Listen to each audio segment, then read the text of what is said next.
এবার এইগুলো কি আমরা এখন খেতে পারবো না স্যার, তাহলে এগুলো রাখুন না চলে যাবে স্যার।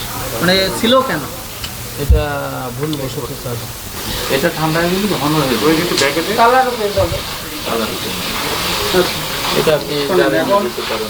আমরা গোপন তথ্যের ভিত্তিতে জানতে পারি যে এই শেখাটি হাইকোর্ট মোড় এলাকায় বিসমিল্লাহ মধু ট্রেডিং এই কারখানায় বিভিন্ন ভেজাল প্রোডাক্ট উৎপাদন করা হয়, যেগুলো কোনো সরকারি কোনো অনুমোদন নাই, বিএসটিআই কোনো অনুমোদন নাই।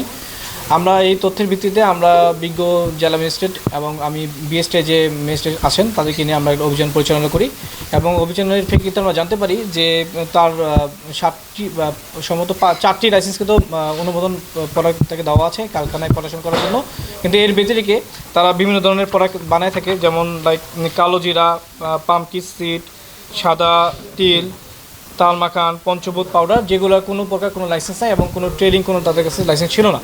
তো এর প্রেক্ষিতে বিজ্ঞ ম্যাজিস্ট্রেট তাকে 50,000 টাকা জরিমানা করে এবং 6 মাসের বিনাশ্রম কারাদণ্ড প্রদান করে এবং এই অপারেশনটা আরও কন্টিনিউ হবে, কারণ তার এখান থেকে আমরা মধুর কিছু স্যাম্পল পেয়েছি এবং সাইড বাই সাইড আমরা আরও কিছু স্যাম্পল পেয়েছি যেগুলো কিনা এখানে অন গ্রাউন্ডে টেস্টিং করা কোনো সরঞ্জাম এখানে নাই। এগুলো টেস্টিং করার ফলে আমরা পরবর্তী সময় আপনার আরও জানানো হবে যে পরবর্তী কী সাজা দণ্ড তাদেরকে দেওয়া হলো।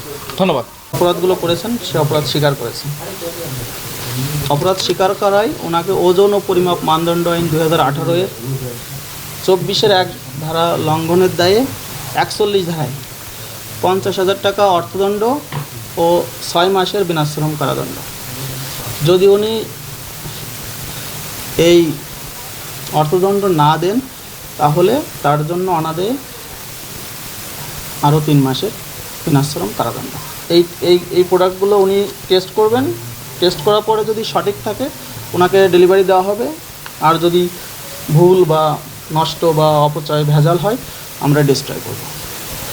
তেমনি একটা মধুর পাওয়া গেছে, মানে ড্রাম, সেটাও টেস্টের জন্য আছে। আর এগুলো ফ্রিজে যেটা আছে এগুলো আমরা ডিস্ট্রয় করব। এই দায়িত্বটা আমি বিএসটিআইকে দিচ্ছি এবং সহযোগিতা করার জন্য র্যাব 6-কে অনুরোধ করছি। এরকম হয়ে গেছে, এরকম কিছু এরকম রাখিছেন, এরকম হয়ে গেছে। সরষা